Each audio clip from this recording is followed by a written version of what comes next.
जलियांवाला बाग नरसंहार। ये सिर्फ एक तारीख नहीं है, 13 अप्रैल 1919 नहीं। ये एक ऐसी घटना है जिसके पीछे डर, गुस्सा और एक साम्राज्य का खौफ छिपा है। तो आज हम इसी कहानी की तह तक जाएंगे और समझेंगे कि उस दिन जो हुआ उसकी जड़ें असल में कितनी गहरी थी। तो हम इस पूरी कहानी को 5 हिस्सों में देखेंगे। सबसे पहले बात करेंगे उस डर की जो ब्रिटिश साम्राज्य में फैला हुआ था। फिर देखेंगे कि अमृतसर में विरोध की चिंगारी कैसे भड़की। इसके बाद हम सीधे चलेंगे उस भयावह नरसंहार की तरफ, जानेंगे कि मौत के आंकड़ों पर इतना विवाद क्यों है। और आखिर में हम बात करेंगे उस जख्म की जो इतिहास पर आज भी मौजूद है। तो चलिए शुरू करते हैं पहले हिस्से से, एक डरा हुआ साम्राज्य। और हाँ, इस डर की कहानी शुरू होती है 1857 के साये से। देखिए, 1919 को समझने के लिए हमें थोड़ा पीछे जाना होगा, करीब 60 साल पीछे, 1857 में। इतिहासकार किम वैगनर भी यही कहते हैं। उनके मुताबिक 1857 के विद्रोह ने ब्रिटिश हुकूमत के मन में एक गहरा, बहुत गहरा डर बिठा दिया था। एक ऐसा डर कि कहीं ये दोबारा ना हो जाए। और यही डर आगे चलकर 1919 की उस क्रूरता की एक बड़ी वजह बना। तो सोचिए, साल 1919 तक आते आते ये डर एक तरह से हवा में खुल चुका था। ब्रिटिश अधिकारियों को हर छोटी बड़ी राजनीतिक हलचल में एक और विद्रोह की आहट सुनाई देती थी। मतलब कोई भी विरोध, कोई भी प्रदर्शन उन्हें अपने राज के लिए सीधा खतरा लगता था। माहौल आप कह सकते हैं एकदम बारूद के ढेर जैसा था, बस एक चिंगारी की देर थी। तो अब आते हैं दूसरे हिस्से पर, विरोध और दहशत। और जैसा हमने कहा, वो चिंगारी वो लगी अमृतसर में। इस तनाव की जड़ में था रॉलेट एक्ट, जिसे लोग काला कानून भी कहते थे। और क्यों ना कहें, जरा सोचिए, ये कानून ब्रिटिश सरकार को इतनी पावर देता था कि वो किसी भी भारतीय को सिर्फ शक के आधार पर, बिना किसी सुनवाई, बिना किसी मुकदमे के 2 साल के लिए जेल में डाल सकती थी। ये तो सीधे सीधे लोगों की आज़ादी पर हमला था। और फिर अप्रैल 1919 में हालात बहुत बहुत तेजी से बिगड़े। रॉलेट एक्ट के खिलाफ गांधी जी ने एक देशव्यापी शांतिपूर्ण हड़ताल की अपील की।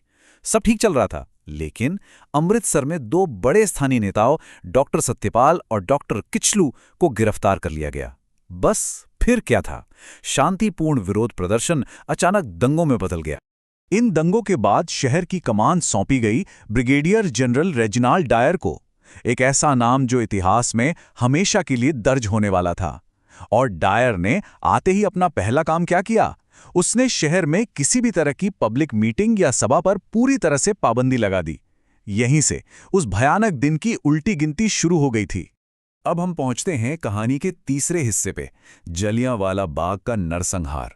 वो सिर्फ 10 मिनट, जिन्होंने हिंदुस्तान के इतिहास का रुख हमेशा के लिए मोड़ दिया। तारीख थी 13 अप्रैल, बैसाखी का दिन, पंजाब के लिए बहुत बड़ा त्योहार। तो हजारों लोग, पुरुष, महिलाएं, बच्चे आसपास के गांव से अमृतसर आए थे। कुछ लोग तो बस त्योहार मनाने और कुछ लोग एक शांतिपूर्ण सभा के लिए जलियांवाला बाग में इकट्ठा हुए थे। और सबसे बड़ी बात ये कि उनमें से ज्यादातर लोगों को डायर की पाबंदी के बारे में कोई खबर ही नहीं थी। और फिर डायर वहां पहुंचा। उसने जो किया वो बेहद सोचा समझा और क्रूर था। वो अपने 50 राइफलधारी सैनिकों के साथ बाग के अंदर आया। बाग से बाहर निकलने का जो एक मुख्य संकरा रास्ता था, उसे अपनी टुकड़ियों और गाड़ियों से ब्लॉक कर दिया।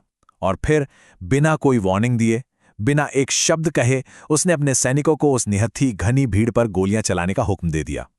गोलियां चलती रहीं और चलती रहीं। 1650 कुल 1650 राउंड फायर किए गए। फायरिंग तब रुकी जब सैनिकों की गोलियां लगभग खत्म हो गईं। और जानते हैं, गोलीबारी के बाद जो हुआ वो शायद और भी ज्यादा भयानक था। किसी को भी मेडिकल मदद नहीं दी गई, कोई मदद के लिए आगे नहीं आया, उल्टा पूरे शहर में कर्फ्यू लगा दिया गया। इसका मतलब ये था कि जो मर गए वो वहीं पड़े रहे, और जो घायल थे उन्हें पूरी रात उसी बाग में बिना किसी मदद के तड़प तड़प कर दम तोड़ने के लिए छोड़ दिया गया। इसके बाद आता है चौथा हिस्सा, आंकड़ों का खेल और सच की तलाश। तो सवाल उठता है कि आखिर उस दिन कितने लोग मारे गए थे। ये एक ऐसा सवाल है जिस पर आज तक बहस होती है। अब जरा आंकड़ों का फर्क देखिए, कितना बड़ा है। ब्रिटिश सरकार की जो ऑफिशियल रिपोर्ट थी, मतलब हंटर कमीशन की रिपोर्ट, उसने कहा सिर्फ 379 लोग मारे गए। वहीं इंडियन नेशनल कांग्रेस ने जो अपनी जांच की, उनका अनुमान था कि करीब करीब 1000 जाने गई। आज के इतिहासकार जैसे किम वैगनर मानते हैं कि असल आंकड़ा शायद 500 से 600 के बीच था, लेकिन ये जो इतना बड़ा अंतर है ना, ये अपने आप में एक कहानी कहता है। हाँ, और एक बात जो अक्सर कही जाती है वो है बाघ के कुएं की कहानी। एक आम धारणा है कि अपनी जान बचाने के लिए सैकड़ों लोग उस कुएं में कूद गए थे, लेकिन यहाँ एक दिलचस्प बात है। चश्मदीदों के बयानों पर आधारित जो नई रिसर्च है वो बताती है कि उस कुएं से असल में सिर्फ 1 या 2 ही शव निकाले गए थे। तो ये कहानी शायद उतनी सच नहीं जितना हम मानते आए हैं। और अब हम आते हैं अपने आखिरी हिस्से पर, इतिहास पर लगा एक ऐसा जख्म जो आज भी हरा है। इस एक घटना ने भारत की आज़ादी की लड़ाई में जैसे भूचाल ला दिया। रविंद्रनाथ टैगोर ने विरोध में अपना नाइटहुड का खिताब लौटा दिया। महात्मा गांधी ने अपना कैसरे हिंद मेडल वापस कर दिया। पूरे देश में गुस्से की एक ऐसी लहर उठी जिसने असहयोग आंदोलन की नींव रखी। और हाँ, इसी घटना ने भगत सिंह जैसे न जाने कितने ही नौजवानों को क्रांति की राह पर ला खड़ा किया। लेकिन इसका सबसे बड़ा असर शायद मनोवैज्ञानिक था।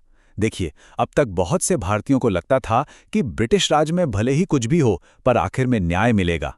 इस एक घटना ने उस भरोसे को, उस भ्रम को हमेशा के लिए चकनाचूर कर दिया। जो लोग कल तक ब्रिटिश हुकूमत के वफादार थे वो अब पक्के राष्ट्रवादी बन गए। असल में ये ब्रिटिश राज के ताबूत में आखिरी कील साबित हुई। और आज तक इतने सालों बाद भी ब्रिटिश सरकार ने इस नरसंहार के लिए कभी औपचारिक तौर पर माफी नहीं मांगी। हाँ, उन्होंने इसे गहरा खेद जरूर जताया है, इसे एक शर्मनाक जख्म भी कहा है, लेकिन जब भी एक फॉर्मल माफी की बात आती है तो वो ये कहकर पीछे हट जाते हैं कि इससे वित्तीय प्रभाव पड़ सकते हैं। दूसरी तरफ भारत की मांग हमेशा से यही रही है कि इस ऐतिहासिक गलती को स्वीकार कर एक आधिकारिक माफी मांगी जाए। और ये जख्म कितना गहरा था, इसकी सबसे बड़ी मिसाल है सरदार उधम सिंह की कहानी। कहते हैं कि वो इस नरसंहार के चश्मदीद थे और इस घटना के 21 साल बाद, सोचिए 21 साल बाद, 1940 में वो लंदन गए और उन्होंने माइकल ओडवायर को गोली मार दी। माइकल ओडवायर कौन था?